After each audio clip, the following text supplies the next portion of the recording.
नमस्कार साथियों, आप सभी का स्वागत है अनुराग सर के साथ साइको एक्सप्रेस में।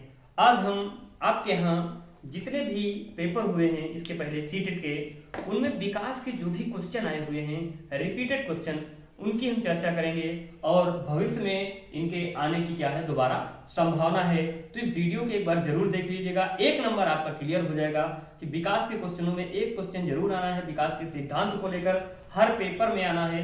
ठीक है, तो इस वीडियो को जरूर देख लीजिएगा, आपको एक क्वेश्चन विकास का जरूर मिलेगा इनमें से। ठीक है, तो पहला क्वेश्चन है आपका कि निम्न में से कौन सा विकास के व्यापक आयामों की सही पहचान करता है। ठीक है, इसमें कहा गया है कि निम्न में से कौन सा विकास के व्यापक आयामों की सही पहचान करता है। तो कौन सा पहला ऑप्शन है आपका क्या, संवेगात्मक, दूसरा है बौद्धिक, तीसरा है आध्यात्मिक और चौथा है आपका क्या, स्व है।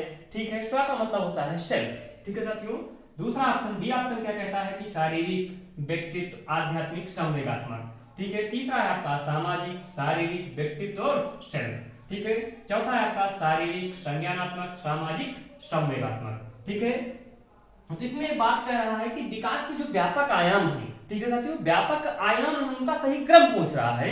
ठीक है, तो उनका सही क्रम क्या है, सही पहचान का सही क्रम क्या है। तो बालक का पहले क्या होता है, शारीरिक विकास होता है, फिर क्या होता है, संज्ञानात्मक विकास होता है, फिर सामाजिक विकास होता है, फिर क्या होता है, संवेगात्मक विकास होता है। ये किसका मानना है, आपका मनोविज्ञान का मानना है कि बालक में जो भी विकास होगा वो क्रम में होगा, यानी शारीरिक, संज्ञानात्मक, सामाजिक और संवेगात्मक। ठीक है साथियों, इस प्रकार से बालक का क्या होता है, विकास होता है। इसके बाद बालक के अंदर भी क्या आती है, नैतिकता। अगर नैतिक भी आ रहा है तो नैतिकता भी क्या होती है बालक के अंदर, इसके बाद आती है, किसके बाद, संवेगात्मकता के बाद। ठीक है, अब अगले क्वेश्चन की बात करते हैं आपके, अगले क्वेश्चन में क्या है।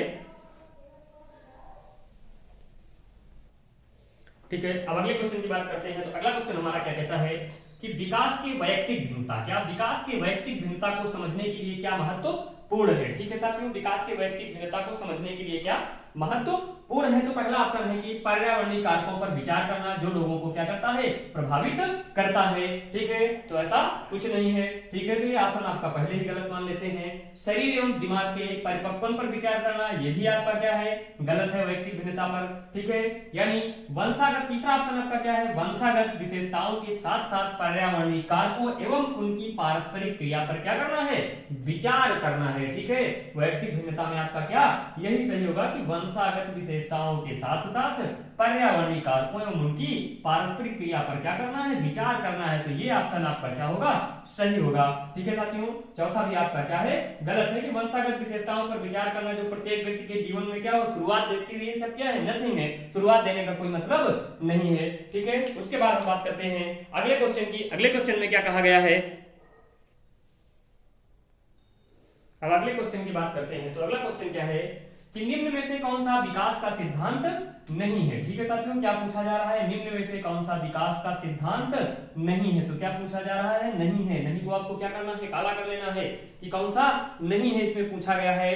तो कौन सा है आपका इसमें नहीं है, तो यानी विकास तुलनात्मक रूप से क्रमिक होता है, सही होता है, तुलनात्मक रूप से क्या होता है, क्रमिक होता है। ठीक है, विकास समय के साथ धीरे धीरे घटित होता है। ठीक है, विकास समय के साथ क्या होता है, धीरे धीरे घटित होता है, ये भी सही है आपका। विकास की सटीक गति एवं प्रगति जन्म के समय ही निर्धारित हो जाती है, ऐसा कोई निश्चित नहीं है कि किसी का विकास कैसा होगा वो जन्म के समय हम निर्धारित नहीं कर सकते हैं। तो यही आपका क्या होगा, विकास का सिद्धांत नहीं होगा। बाकी व्यक्ति का अलग अलग गति से क्या होता है, विकास होता है, वैयक्तिक भिन्नता के कारण बालक का विकास अलग अलग गति से हो सकता है। ठीक है साथियों, तो ये है आपका क्या, जो तीसरा ऑप्शन है, सी ऑप्शन है। तो विकास की सटीक गति एवं प्रकृति जन्म के समय निर्धारित हो जाती है, ऐसा संभव नहीं है। तो ये है क्वेश्चन आपका क्या है, यह ऑप्शन आपका क्या है, सही होगा। ठीक है साथियों, अब अगले की बात करते हैं। तो अगला है क्या आपका क्वेश्चन कि शरीर के केंद्रीय भाग से, कहां से, शरीर के केंद्रीय भाग से परिधियों या अग्रांगों की ओर का विकास दर्शाता है। ठीक है साथियों, तो क्वेश्चन समझिएगा, आपका क्वेश्चन क्या कह रहा है कि केंद्रीय भाग से परिधियों या अग्रांगों की ओर का विकास दर्शाता है। तो क्या दर्शाएगा, आपके सामने चार ऑप्शन है। पहला है आपका विकर्णीय विकास के सिद्धांतों को, दूसरा है आपका विकेंद्रीकृत विकास के सिद्धांतों को, तीसरा है मध्य बाह्य विकास के सिद्धांतों को, और चौथा है आपका सोपानीय विकास के सिद्धांतों को। इनमें से कौन सा ऑप्शन होगा? ठीक है साथियों, तो पहला है आपका का प्रिंसिपल ऑफ रेडिएटेड डेवलपमेंट, ठीक है। दूसरा है इंग्लिश में क्या? Principle of decentralised development. और तीसरा है आपका, तीसरा क्या कहता है? Principle of proximo digital development. और चौथा है आपका क्या? प्रिंसिपल ऑफ कैस्केड डेवलपमेंट, ठीक है। तो केंद्र से परिधि की ओर, तो उसको हम क्या कहते हैं? प्रॉक्सिमो डिजिटल कहते हैं, यानी मध्य और बाह्य, ठीक है। तो कौन सा ऑप्शन सही होगा आपका? सी ऑप्शन सही हो रहा है, ठीक है साथियों। कौन सा ऑप्शन सही हो रहा है? आपका सी ऑप्शन सही हो रहा है। अब अगला क्वेश्चन आपका आता है कि विकास का सिरा पदाभिमुख दिशा का सिद्धांत व्याख्या करता है। सिरा पदाभिमुख किसका? सिरा पदाभिमुख। आपको बताया था कि विकास का क्या? सिरा पदाभिमुख सिद्धांत किसकी व्याख्या करेगा भाई? सिरा पदाभिमुख सिद्धांत किसकी व्याख्या करेगा? यानी जो विकास होगा किसकी ओर होगा? सिरा का मतलब क्या होगा? सिर। किसकी ओर? सिर। और पदाभिमुख का मतलब पैर, यानी जो विकास चलेगा वो किधर की ओर चलेगा? सिर से पैर की ओर। तो आप ऑप्शन देखिएगा, सिर से पैर की ओर कौन सा ऑप्शन होगा आपका? सी ऑप्शन है आपका। क्या? सी ऑप्शन है। सी ऑप्शन आप क्या कह रहा है कि बालक का जो विकास सिरा पदाभिमुख में होता है, किस ओर होता है? सिर से पैर की ओर होता है, ठीक है। इसे हम मस्तकाधोमुखी भी बोलते हैं। इसे हम क्या बोलते हैं? मस्तकाधोमुखी भी बोलते हैं। इसे हम सिफेलोपोडल भी बोलते हैं, ठीक है साथियों। किसी भी नाम से क्वेश्चन क्या हो सकता है? पूछा जा सकता है। तो आपको तीनों नामों को याद रखना, ठीक है। ठीक, अगले क्वेश्चन की बात करते हैं। तो अगला क्वेश्चन आपका क्या कहता है कि विकास के सिद्धांतों के बारे में निम्नलिखित में से कौन सा कथन क्या है? गलत है। तो आपको गलत को क्या करना है? काला कर लेना है। कौन सा सही नहीं है उसको काला कर लेना है, ठीक है। तो ये 4 पॉइंट हैं। 4 ऑप्शनों में कौन सा ऑप्शन है जो विकास के सिद्धांतों की व्याख्या नहीं करता है, ठीक है। तो विकास एक परिणात्मक प्रक्रिया है जिसका ठीक ठाक मापन हो सकता है। बताइए विकास कैसी प्रक्रिया है? तो विकास कैसी प्रक्रिया है? गुणात्मक प्रक्रिया है, ना कि परिणात्मक प्रक्रिया है। परिणात्मक प्रक्रिया आपकी किसकी होती है? अभिवृद्धि की होती है। पहला ही ऑप्शन आपका क्या है? यही सही है, पहला ही ऑप्शन मिल गया, ठीक है। बाकी विकास परिपक्वन और अधिगम पर क्या होता है? आधारित होता है, सही है, ठीक है। विकास वंशानुगतता और वातावरण के बीच सतत अन्योन्य क्रिया है, ये भी आपका सही है।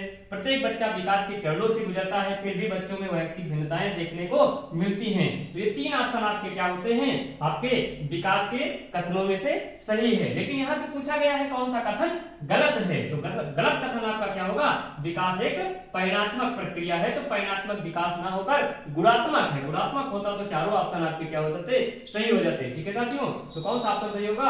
आपका ए ऑप्शन सही हो रहा है, ठीक है। विकास की प्रक्रिया क्या होती है? गुणात्मक होती है, ना कि परिणात्मक होती है।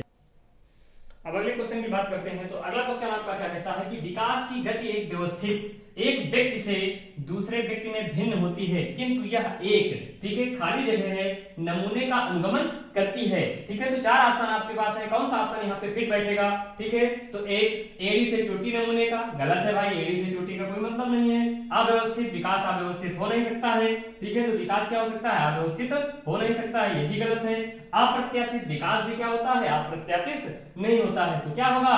क्रमबद्ध और व्यवस्थित नमूने का क्या करती है? अनुगमन करता है। यानी विकास की गति एक व्यक्ति से दूसरे व्यक्ति में क्या होती है? भिन्न होती है, किंतु यह क्या करती है? एक क्रमबद्ध और व्यवस्थित नमूने का क्या करती है? अनुगमन करती है। तो कौन सा ऑप्शन आपका सही होगा? चौथा ऑप्शन आपका क्या हो रहा है? इसमें सही हो रहा है। बार बार आए हुए क्वेश्चन है, रिपीटेड क्वेश्चन है, वह इनके आने की क्या है? प्रबल संभावना है, ठीक है साथियों। अगला क्वेश्चन है आपका कि विकास के लिए निम्न में से कौन सा क्या है? एक उचित है, ठीक है। यानी कौन उचित हो, यानी जो सही हो उसे यहाँ पे क्या करना है? ढूंढना है। तो विकास जन्म के साथ प्रारंभ होता है और समाप्त होता है, गलत बात है। विकास जन्म के साथ प्रारंभ होता है और समाप्त होता है, ऐसा नहीं हो सकता है, ठीक है। सामाजिक सांस्कृतिक संदर्भ विकास में एक महत्वपूर्ण भूमिका का क्या करता है? निर्वाह करता है, ठीक है। सी ऑप्शन है विकास एकल आयामी होता है। डी है विकास पृथक होता है, ठीक है। तो विकास एकल आयामी भी नहीं होता है, विकास पृथक भी नहीं होता है, तो फिर विकास कैसा होता है? तो विकास आपका क्या है? सामाजिक सांस्कृतिक संदर्भ में विकास की क्या होती है? महत्वपूर्ण भूमिका होती है। तो इस क्वेश्चन में आपका कौन सा ऑप्शन सही होगा? बी ऑप्शन सही होगा, ठीक है साथियों। कौन सा ऑप्शन सही हो रहा है? आपका बी ऑप्शन। अगला है आपका क्या, विकास खाली जगह से की ओर बढ़ता है।